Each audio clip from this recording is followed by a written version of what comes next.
everyone, I'm Lucy. And I'm Jemima. And welcome back to this month's episode of The Slice, where we keep you posted on new events impacting your campus life. Whether you're into the arts, a good sports match, or love STEM a bit too much, there is a slice for everybody. Let's begin by diving into this month's spotlights, starting with UCL's preparations for its Bicentennial celebration. To prepare for the day that marks UCL's establishment as the first University of London, the university's special collections, art museum, and extra relevant to all students, the portico steps will be shut down until 2026. There go my graduation photo shoot plans. This is half the reason I'm paying my tuition fees. Well, actually more on that later, but right now I'm handing you over to Katie for more on the Bicentennial. The Portico building and UCL main quad are arguably the most aesthetically pleasing places on campus. But because of UCL's bicentenary celebration in 2026, this whole space is going to be redesigned. And what does that mean for students, staff, and the wider UCL community? Well, we spoke to a lot of people to try and find out, so let's go. We asked students what they knew about the big changes that have been floating around campus.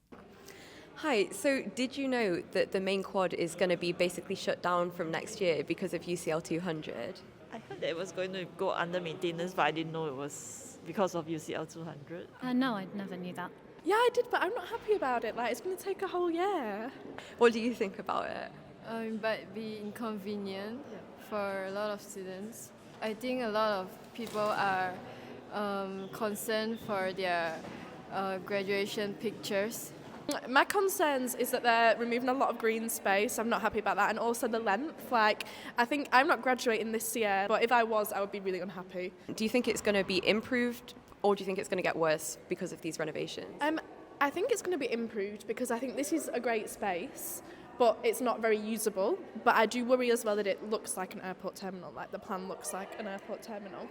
Yeah. Students were adequately informed about what was going on for UCL 200 or not? To be quite true, no, because it's like, for example, I know the art museum, like they had no warning that it was going to close, which is like, I understand if you want to expand a space, like that's so fine, but I just think communication is really important, you know what I mean, to know what you're getting.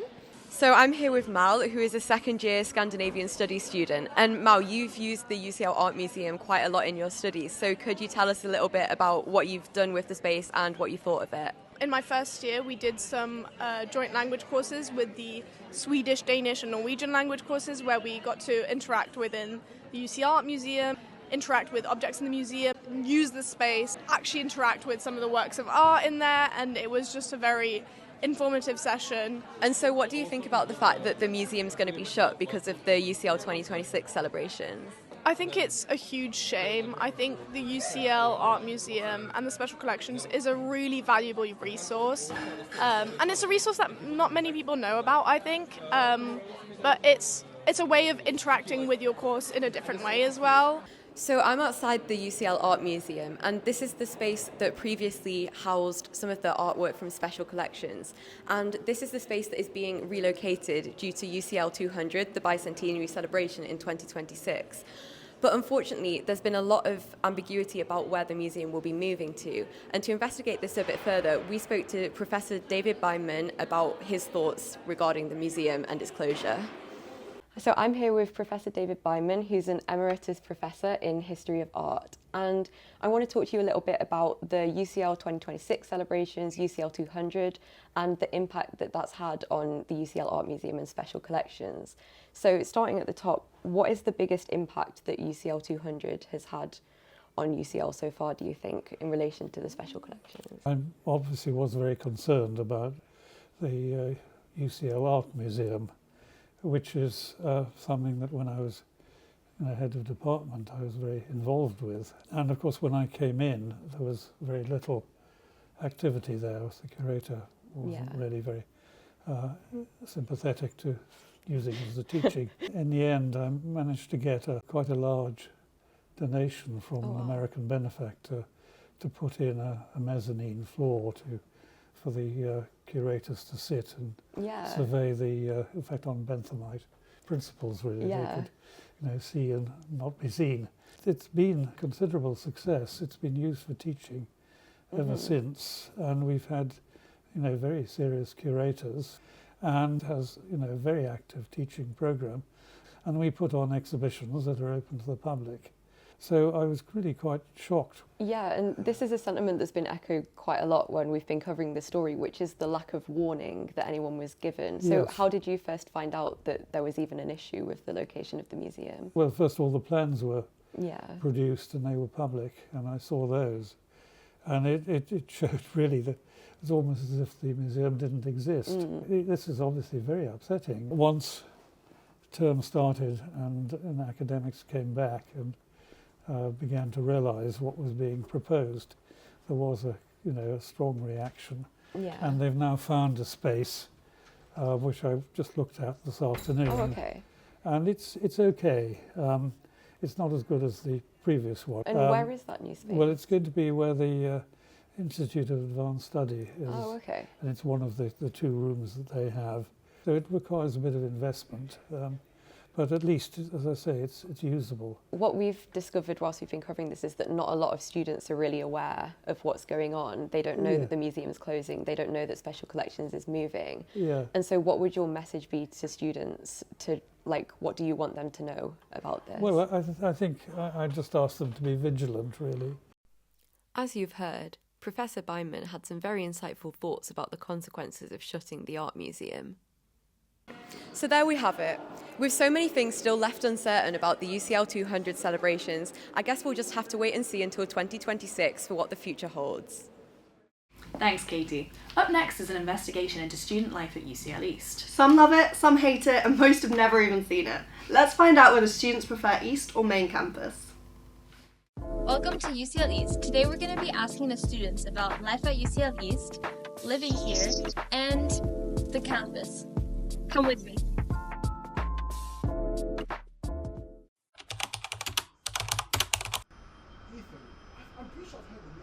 My favourite thing about studying at UCL East is obviously the facilities. I feel as though they're being made only about a year or so ago. Means that we've got all the high-end stuff, if that makes sense, when it comes to different environments to study in, different laboratories to be able to study in. We have things like the Institute of Making, as well as where we do our degree mainly, the Innovation Lab, where we're allowed to do a lot of our own projects, as well as obviously academic as well. But I feel as though all of that tied in with each other makes it a very nice place to study in. So many study spaces because it's a bit quieter as well. I feel like it's quite easy to find study spaces, and again, you can see the state of the art technology here. It's so modern, and it's a really interesting place to be. I like how open it is. It's quite airy, and I haven't really been here yet when it's been too busy, so that's quite nice. I think that they have a lot of resources that main campus doesn't have. Cameras, sound booths, all of that we're going to start learning to use. And then again, like you said, every single day I know that I'm coming here to this building and I've come to know where I'm going every day. Apart from getting lost. But and for me, especially since the first year and living in the accommodation, it's very, very close. Whereas other people have to commute for them. And for me, that's a big plus. I think I like it here. It's less busy for me, I don't know. I think Central is a bit too busy. I also like that everything's more contained in one building compared to main campus, which I think is many different buildings everywhere around. You have to move a lot. I do some modules on main campus, and to an extent I do kind of prefer it. I feel like the atmosphere makes you feel a lot more kind of like you're a UCL student, and kind of the stereotype for UCL and the community. East campus. Main. Okay, controversial. Why? I think, the East campus buildings are much more modern. They're just nicer. I wouldn't say we're all one big family, but definitely, as in, we're all very close to each other. As in, I'm sure most people know the name of everybody else, Both, but mainly East campus. I think I do prefer the Linktree campus, and I think next year I will try to do more courses on that side, just to get a bit more of that UCL university experience. Main campus.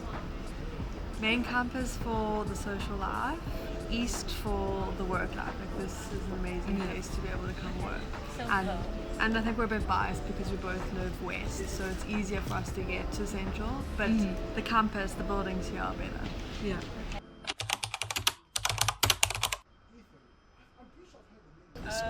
Well, I've only been here for 2 months, so no. I've been around a little bit, but that's it. I haven't explored more, to be honest. Yeah, I think so. And well, I had the membership at the Olympic Park, so that's also part of this area, I feel like. Stratford. Not only do I live here for my degree, but I've lived here for pretty much my entire life. So I moved at the age of 1 from like Upton Park, which is also in East London as well. It's only about, I'd say, 20 minutes away pretty much. But other than that, I've lived here my whole life. Stratford's all I really have known. So obviously in that sense, I'm very much immersed into the community. You can really see a disparity between two different parts of Stratford. I like to call this, the postcode of this part is E20. And E20 is where you have Westfield, the Olympic Park, a lot more of the affluent, gentrified area. Last year, I actually did have quite a few connections within the Stratford community. I worked in Westfield and I would frequent the Stratford Spoon. It's a good spot. You're a UCL East student. It's cheap. It's cheaper than most places in Central. One thing I would say about Stratford, a positive thing I might add, is the fact that we have, like I said, Westfield in particular, and Westfield is known to be like a hub in London in general. As in many people from many different backgrounds come to shop here. Sometimes you get even celebrities coming here at some point, you know.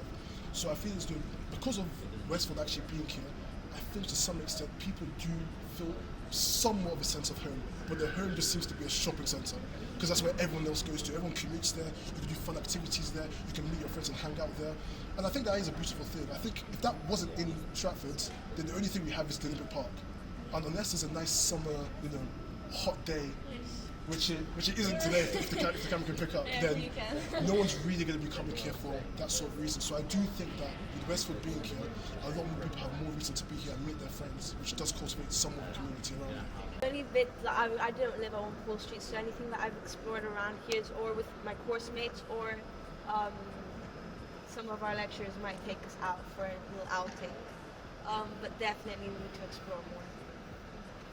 Thank you for listening. That was our segment on life at UCL East. Back to you at the studio. Thanks, Nafsika. Now, for our last spotlight, when was the last time you went to a student union bar? No comment. Okay, fine, a student union cafe. Yesterday. How packed was it? How long did it take you to get a coffee? It can be pretty packed in there. It's hard to find a seat. This is what encouraged our research team to investigate the student bars and cafes, but from the staff's point of view. Coming up are insights into the work environment, the training provided to the staff, and the extent of support student workers are faced with during busy nights. Over to you, Lily. Have you ever wondered just what it's like to work in our student bars and cafes? Whether it's the hustle and bustle of the print room or the chaos of Phineas, I think we can all agree that they're truly at the heart of our student body. Today, we're speaking to Daisy and Quentin, two of our hard-working students, as well as James, the head of commercial within the student union. Let's take a look. I'm here with James Nediatu, who is the head of commercial for the Students' Union. Thank you so much for joining us today. My pleasure. Can you just begin by telling us more about your role at the union and what that entails? So like you said, I'm the head of commercial. I look after the operational elements for cafes, bars, shops, the retail, the online shop, and look after the projects across Students' Union commercial spaces, and work with UCL stakeholders and making sure within the local community we play a part, being Students' Union. So my name is Quentin, study English, I'm second year BA student, and I work at SU bars, so I've worked at Mully's, Phineas and Huntley. I think it's sort of what you imagine, like when you work in a coffee shop. Opening, you start at 7. It's always like you launch right in, and then closing, it's sort of like how quickly can you, how quickly can we do this? Making coffees, making small talk. Obviously, if you're walking on a massive queue, it's a big rush to get another body behind the counter. I mostly enjoy the intensity of working where it's busy. The negative parts come with the cleanup. Because people drink a lot, the most difficult interactions you have with students happen then. They tend to get a bit ruder on sports night as well. When we've been speaking to some of the bar staff, some of them have expressed that they have been mistreated by other students on nights like sports night. So what do you think the bars could do to make sure that the staff are more supported in that sense? Yeah, we had a couple of instances. So what we're trying to do is we're making sure that any new staff or any staff who's been here since last year is refreshing of training, online training. So we're investing on training and then supervision, basically giving a bit of responsibility to student staff so they can be supervisors on shift. If a manager is not present, taking the ownership and initiative if there's a situation like this. So how do we deal with that? So we're investing, we're looking at external trainings as well. So we're trying to get people from outside and do kind of a role play training. If there's a situation like this, how do you react? You get 2 training parts, the Ask for Angela kind of scheme. You're also equipped with knowledge of how to give anti-spiking devices and how to check if a drink has been spiked. The second part is you then have a backup task to do later, which is online. Last year, the IOE staff, the Institute of Education bar, were unhappy with their hours, and there were rumours that they wanted to unionise. So what is the process for employees who want to voice their disapproval at work, and is there a relationship being built there? Yeah, absolutely. So we started having these termly student staff meetings, which used to never happen before. So because we have managers, then supervisors, there's a bit of a hierarchy structure. A termly meeting with the student staff directly, and it's an open forum. Anyone can come with any feedbacks, any issues they feel like discussing, and there'll be one from SMT, senior management, present. The HR manager would be present, and myself and the managers. So we take their feedback on board. I work 2 jobs because I don't think the cafe on its own, for my monetary needs, I don't think it would quite tide me over, but I really enjoy working there. I suppose if a student was looking for it for genuine for need, economic need, I don't know whether it would be the first one I suggest. It's the most student-friendly job you'll have probably because they understand that you're a student and your studies come first. In terms of flexibility, that's the big up point. Secondly, you're working with other students. You're able to make really good friends. I would 100% recommend it. Yeah. So as we can see, working in the bars and student cafes aren't all about the extra cash. They're about community, building skills, and dealing with some pretty intense situations. So next time you grab your coffee or drink, remember what really goes on behind the scenes. Would you take on this job? Now to what's been going on at UCL this month. Here are the headlines. In a win for the student body, UCL has introduced a new harm reduction policy. Replacing their previous zero tolerance approach, their new strategy will provide students who are tackling drug and alcohol related issues with the specialist services and treatments they deserve. For more information, check out the new dedicated webpage.